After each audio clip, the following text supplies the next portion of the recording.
Manx Radio's Update with Beth Espy.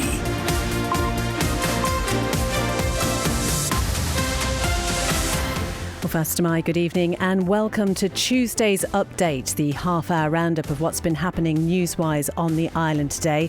And first of all, some breaking news in the past 10 minutes about doctors on the Isle of Man. We'll tell you more about that in the headlines in just a moment. Also coming up, what plans are being put in place on the island following an outbreak of foot and mouth in Germany? With a Legislative Council election looming at the start of March, how important do you think the role of an MLC actually is? And ahead of a special programme on Manx Radio tonight, we hear about the baby who was abandoned in Ballure Glen nearly 80 years ago. All that, we'll check out the weather and the latest road situation and travel as well. And if you'd like to get in touch, you'd be more than welcome. You can text 166 177 or email us studio@manxradio.com. But first, with more details about that breaking news story, here's Siobhan Fastamai. Fastamai, as Beth says, some breaking news for you this hour. Doctors on the Isle of Man are to go on strike next week. The British Medical Association has confirmed the doctors who are employed by Manx Care will walk out from 7 a.m. on Wednesday the 22nd of January until 7 a.m. on Friday the 24th of January. They're asking for a 12.6% uplift in pay for the 2023-24 pay year. We'll have more on this breaking story for you in just a couple of minutes. The Department of Infrastructure says the Thalty Will Road will be shut until no later than 10 p.m. tonight whilst a dangerous tree is removed. It's due to a small landslip which occurred earlier today at the lower end of the Sulby Valley. Today's daytime closure has therefore been extended whilst the tree is felled on safety grounds. It's thought the Manxman's usual berth at Heysham won't be fixed until April. Back in August last year, the vessel collided with a wall as it was attempting to dock at the Lancashire port. An MLC who's seeking re-election later this year says he believes the deciding vote by MHKs is a political plus. Bill Henderson will come to the end of his term in February. Names have now been put forward for the 4 Legislative Council seats. The election will take place on the 4th of March. He says how members are elected is good for democracy. It's a well-known part of an MHK's role that part of that role currently is that they form the Electoral College for Legislative Council elections. And government says it will ensure it has all the relevant safeguarding measures in place following an outbreak of foot and mouth disease in Germany. The island's chief veterinary officer says she's monitoring the situation and will continue to liaise with the UK government. Further afield, the US Secretary of State says he believes there will be a ceasefire in Gaza imminently. Antony Blinken's been speaking as negotiations between Hamas and Israel take place in Qatar. Kneecap leads the nominations at this year's Irish Film and TV Awards. The West Belfast Group's biopic received 17 nominations. And the Princess of Wales has thanked staff at the Royal Marsden who looked after her while she had chemotherapy. They're your headlines. News at 6. Thank you very much indeed, Siobhan. Now the weather brought to you by Manx Glass and Glazing. This evening and tonight it's going to stay cloudy, the continuing threat of some drizzle as well as some coastal mist. A light to moderate south to southwest wind with minimum temperatures around 7 Celsius. Tomorrow though, dry and bright, sunny intervals, a moderate to fresh south to southwest wind and temperatures only up to 10 Celsius at best, and a pretty similar picture for Thursday as well.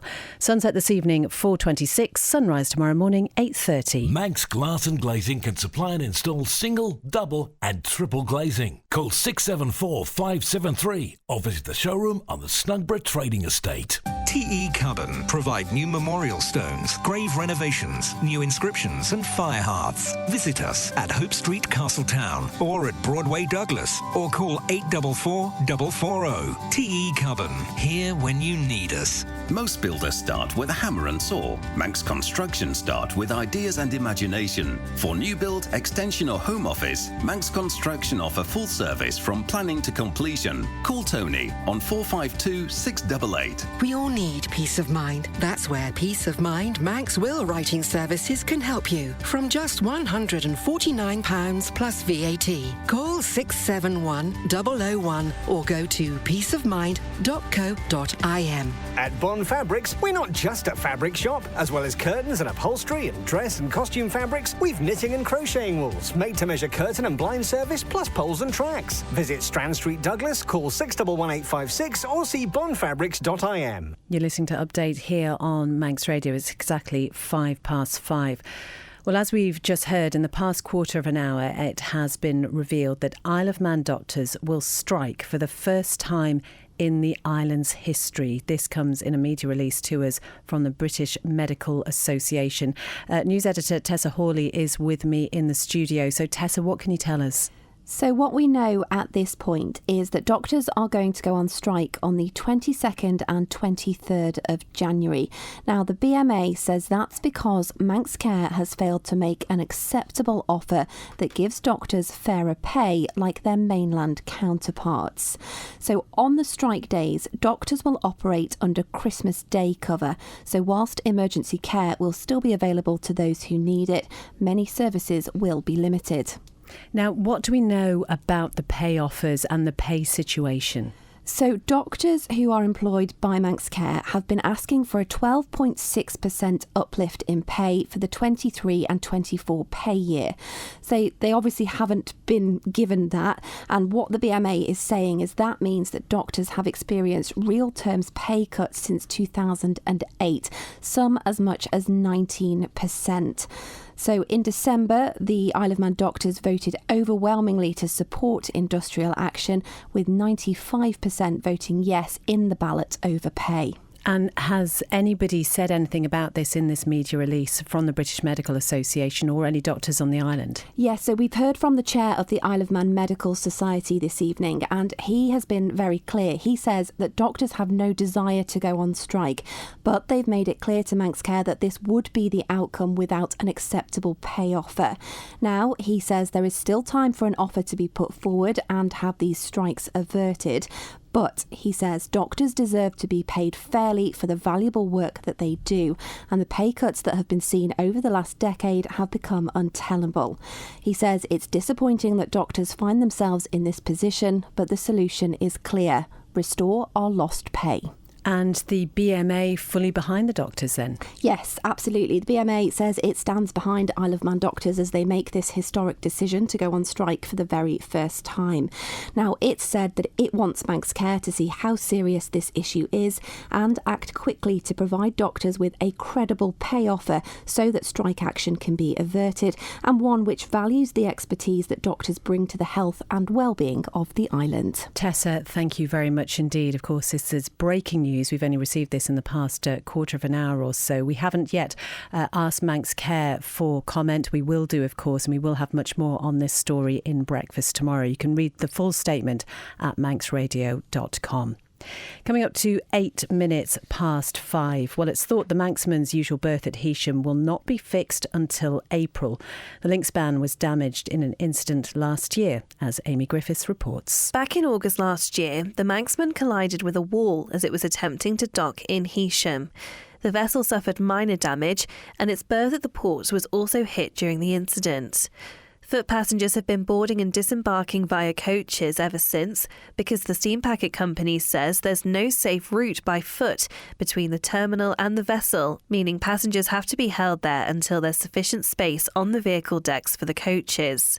Freight's also been taking longer to be loaded and unloaded. Because of all of this, there have been delays for especially foot passengers getting on and off the ferry.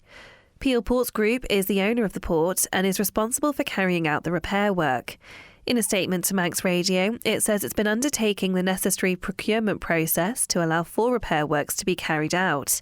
It's now in the advanced stages of that process and currently hopes it will be back up and running by April. It's apologised for any inconvenience caused to the users of the link span. Amy Griffiths reporting again that story at manxradio.com. We've just been hearing about the fact that doctors on the Isle of Man are going to strike on the 22nd and 23rd of January. That's next week. It's the first time in the island's history. Just to let you know, we have contacted Manx Care for comments. If we hear anything during this programme, we will bring it to you as soon as we can. Coming up to 10 past 5, we're going to stay with the boat theme now, because an MHK's question has produced a detailed list of the sailing record of the steam packet over the past 12 months. They show a number of problems encountered by the ferry operator, including the industrial action prompted by an argument over crewing. Here's John Moss. Where were you around 9 o'clock in the morning on July 3rd, 2023? Were you on Douglas Head? Sunny morning in July. 2023, when this vessel, the Manxman, first made her entry into her home port. This is a very quiet, stealthy progress. And now we can have a look properly at her port side. There's her hooter again. With its added size and state-of-the-art bits and bobs and energy-efficient and clean engines, the Manxman was, it was hoped, a step up for ferry travel across the Irish Sea.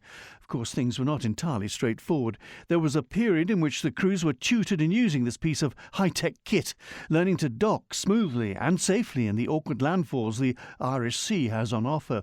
Then, of course, there was the industrial action over live on board. That action seeped into 2024. But overall, how did the Manx fleet of the new vessel, the Ben and the Manannan, perform over the first full calendar year in action? A question from Jason Morehouse has produced this. It's a list of sailings cancelled and disrupted, and why since the start of 2024. First, some boisterous ladies: Kathleen, Ashley, Aisha, Jocelyn, one boisterous bloke, Bert, and one gender-neutral named Dara or Oak. These were the storms that confined the ferries to their barracks. In total, we're told there were 119 cancellations from 2,261 scheduled. The Ben lost 2 sailings from her scheduled 158. The Manannan, 21 cancelled out of 750. 10 of those were in April. The Manxman was scheduled for 1,353 sailings. 96 were cancelled. That's a cancellation rate of 7.1%. One thing, general comment on the Manxman is that it's a fine vessel with good accommodation.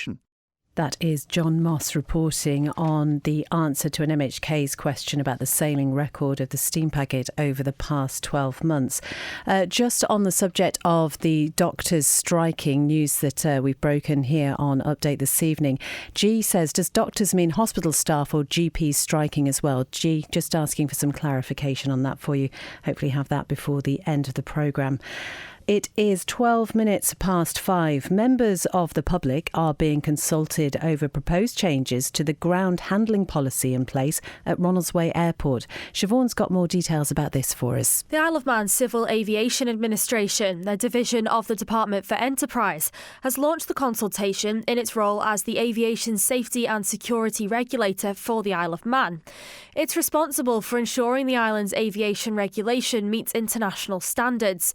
It wants to establish the Isle of Man's scope of and criteria for the safety oversight of ground handling services, establish the baseline aviation safety standards for those services, promote the use of scalable management systems proportionate to the size and complexity of the operation, and acknowledge the continued use of current industry standards. Ground handling are the services necessary for an aircraft's arrival at and departure from an airport, other than air traffic control services. Organisations dealing with passengers, baggage, cargo or mail, as well as those providing aircraft services such as refuelling, have been encouraged to respond. The proposals include the introduction of a safety management system and ground handling service manual. The document states that until recently, the International Civil Aviation Safety Regulatory System has not included the direct regulation of those services. However, the need for that regulation has been identified by the ICAO, as well as by regional and state aviation safety regulatory bodies, including the European Aviation Safety Agency and the UK Civil Aviation Authority. It's been proposed that the policy would come into effect 3 months after being published. You can find a link to the consultation at manxradio.com. Siobhan Fletcher reporting there. Coming up to 14 minutes past 5. The Manx government says it will safeguard the island following an outbreak of foot and mouth disease in Germany. Tessa has the details on this for us. The outbreak was notified to the World Organization for Animal Health last week following the deaths of 3 animals in a herd of 14 buffalo in Brandenburg.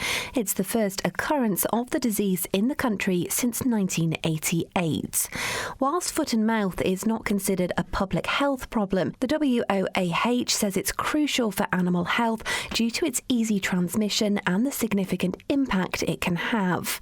Germany has since been putting containment measures in place whilst further testing is underway to characterise the virus. In the UK, an import ban on cattle, pigs and sheep from Germany has been brought in, but the government there says there are currently no confirmed cases. Consignments that were en route or which have arrived in Britain within the tracing window are being traced.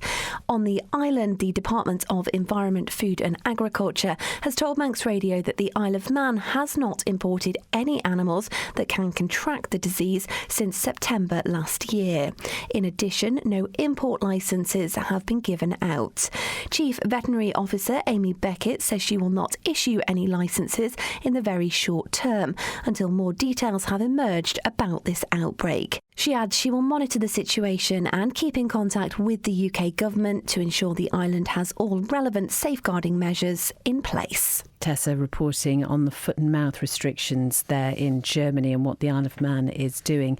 Just gone 5:15, so we know the Isle of Man doctors will strike for the first time in the island's history next week. That's the 22nd and 23rd of January. Sal has texted to say, I've got an appointment with the pain clinic on the 23rd that I desperately need. Will this be cancelled, do you know? What we can say is that on the strike days, doctors will operate under Christmas Day cover. So while emergency care will still be available for those that need it, many services will be limited. So while we can't give you direct details about individual appointments, that is the information as far as we understand it.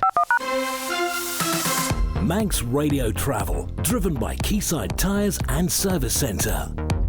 Well, all looking okay on the roads. There's nothing specific on the police pages this evening. If you spot anything when you're out and about and you're able to let us know, that'd be great. 166 177 is the text number.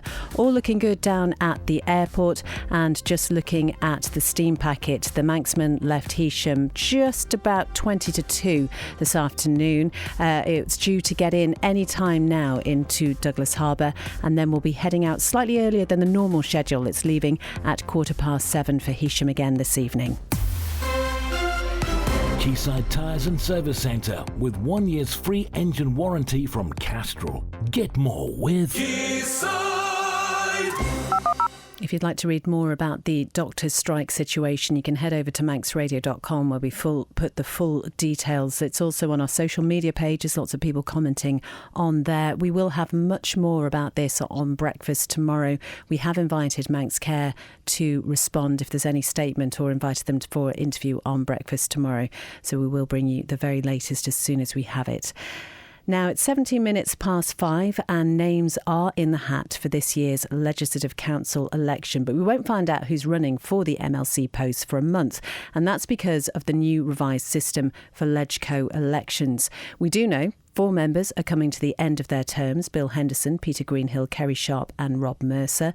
Bill Henderson was on agenda with Phil Gaughan last night. He has indicated that he has put his name forward. It was something that lots of people talked about on the Mannin line this afternoon, and these callers were among those who shared their thoughts. One of the problems about LegCo is, of course, that they're not elected, but it isn't the fault of the people who are standing. It's the fault of the legislature itself. They've had years and years to alter the system and nothing's been done. Many bills have come forward. There was a meeting in Douglas not too long ago about the subject, and it was discussed quite widely. Unfortunately, there weren't too many people there, which was a shame. One thing that I said was that I think that as an interim, an immediate step, what should be done, and this I make it quite clear this is temporary, is to have the Appointments Commission to appoint them. In other words, take it a remove away from the Keys. I think it's quite wrong that the Keys should be the ones who vote them up. And the fact that they've been elected is neither here nor there, because they weren't elected to elect other people. I don't usually agree with Peter, but on this case, I think he makes a lot of sense. Actually, I would go beyond what he says. I don't think we need as many people to read all these notes, probably just 1 or 2 maybe. And at the moment, I just think it's a place for, it's the old boys set up, really. One of the big problems that we have is, of course, that a vote really doesn't count in many ways, because, firstly, in terms of who you'll get as an MLC, there's various sort of block voting of friends and family, and that in small constituencies, in a first-past-the-post electoral system, sorry to get all technical about it, that means that most people, the candidates who people mostly vote for, of course, don't get in. That's some of the callers to Man in Line at lunchtime talking about LegCo. You can listen back to both that Man in Line as a podcast, but also that agenda programme with Phil Gordon and Bill Henderson at manxradio.com. Just want to let you know about some drink drive figures which have been released by the Isle of Man Police this afternoon. They say between the 29th of November and the 4th of January, the Roads Policing Unit launched Operation Ripple Effect, and this was working in partnership with the Road Safety Team and local neighbourhood policing teams. So 198 vehicles were stopped over the Christmas period. Of those, 117 were identified to have a defect. 9 drivers committed documentation offences, so that's things like no licence, no insurance and or no tax. And 22 were arrested of driving or being in charge of a vehicle while under the influence of drink or drugs. The police go on to say that they will continue to patrol the island's roads and will approach those who make the wrong decision in a swift and robust manner, and they're urging people to make the right choice in 2025 and beyond, and urge people do not drink and drug drive. It's just gone 21 minutes past 5, and you might remember that a few months ago we told you the story of Mary Ramsey. She was abandoned in Ballure Glen near Ramsey at just 6 days old, nearly 80 years ago. And her daughter, who's hoping to find out who her real grandparents were, now thinks she has a surname for her birth mother. Call it. Ahead of a special programme on Manx Radio coming up at 5:30, Amy has been talking to Matthew Richardson. He's the curator of art and social history, and MNH has been painting a picture of what things would have been like on the Isle of Man in 1946. It's the end of the Second World War. We've just come out of the most destructive and devastating war in history. So the Isle of Man was just getting back onto its feet after being used as an armed camp. The Isle of Man had a major airfield that was turned over to military use. It was being used for the training of naval recruits. It was being used for the training of army recruits. It had been used for the holding of military and civilian prisoners. So after all of this upheaval and military activity, it's the very early stages of getting back to its usual role as a tourist destination. And of course, with that, presumably lots and lots of young men coming to the island who wouldn't usually be here as well. Yeah, of course. So all of the many thousands of young men passing through the island here for a short space of time to do their military training before they're off to fight in different corners of the world. And when it comes to having children outside of wedlock, was it something that was still frowned upon at that time? When you get to the Victorian period, attitudes change quite a lot. There's a reaction against what's seen as the licentiousness of the Georgian period, but also in England you get the 1832 Poor Law, which puts the responsibility for looking after the poor more on the state. So ratepayers, they don't want to pay for poor people they see as licentious. So you get the idea of the deserving poor.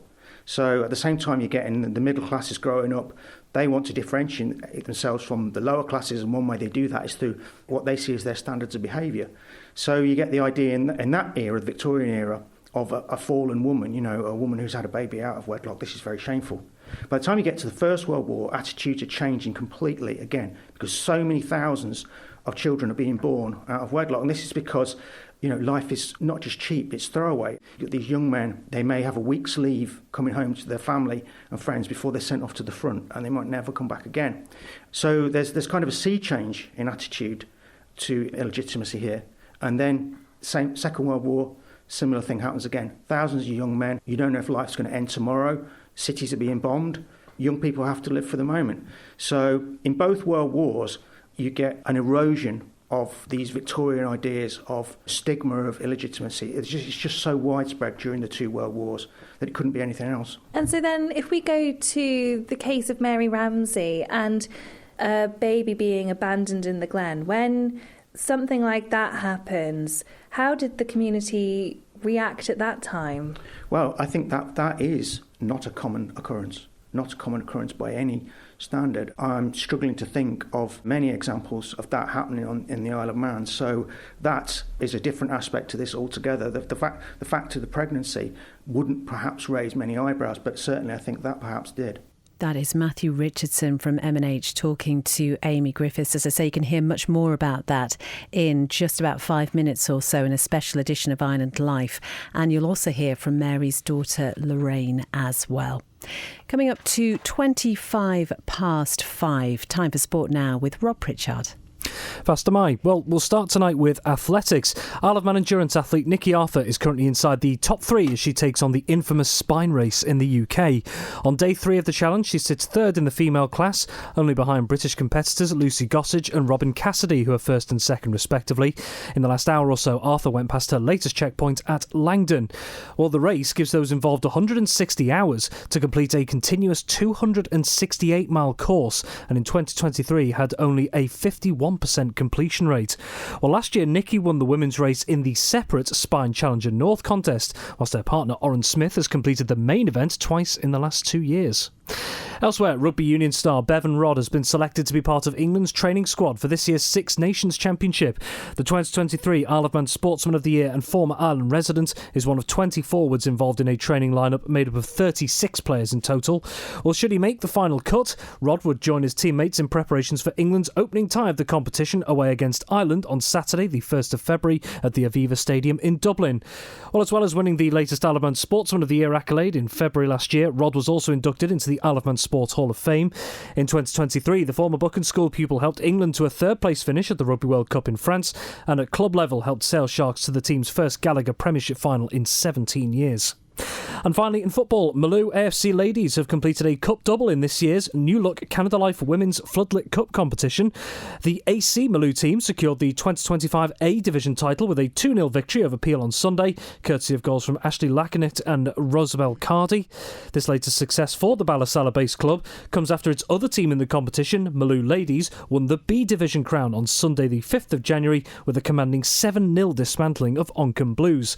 Well, on social media, the club is praising the achievements of both squads, along with the impeccable work of Malou AFC ladies manager Tara Mitchell. For the 24-25 season, the Floodlit Cup has undergone a change in format, with the main competition moving to a 7-a-side format and teams split into 2 divisions. Rob, thank you very much indeed. Much more sports news at manxradio.com as well. That is pretty much all from Update this evening. Let's just remind you about the top news tonight. The breaking story that doctors on the Isle of Man have announced that they will strike on the 22nd and 23rd of January. That's next Wednesday and Thursday. There's a BMA media release which says it's because Manx Care has failed to make an acceptable offer that gives doctors on the Isle of Man fairer pay. They are comparing that to their mainland counterparts. The doctors who are employed by the island's healthcare provider Manx Care are asking for a 12.6% uplift in pay for the 23-24 pay year. So the action will begin at 7 a.m. next Wednesday. That's the 22nd of January. It'll end at 7 a.m. on Friday, the 24th of January. As we say, we have asked Manx Care for comment. We hope to bring you that as soon as possible. And there will be much more on this story in Breakfast tomorrow. But do keep your thoughts coming in. You can email studio@manxradio.com, text 166 177, or you can find us on WhatsApp as well. But that is all for tonight. Do stay tuned to Manx Radio. That Special Island Life programme about the baby abandoned at Ballure Glen nearly 80 years ago is up next. Then Chris Kinley will be here from 6 with Greatest Hits. At 9, it's The Folk Show with John Barker, and Dave Moore will be here with After Hours from 10. Whatever you're doing this evening, have a good one, and we'll talk to you again soon.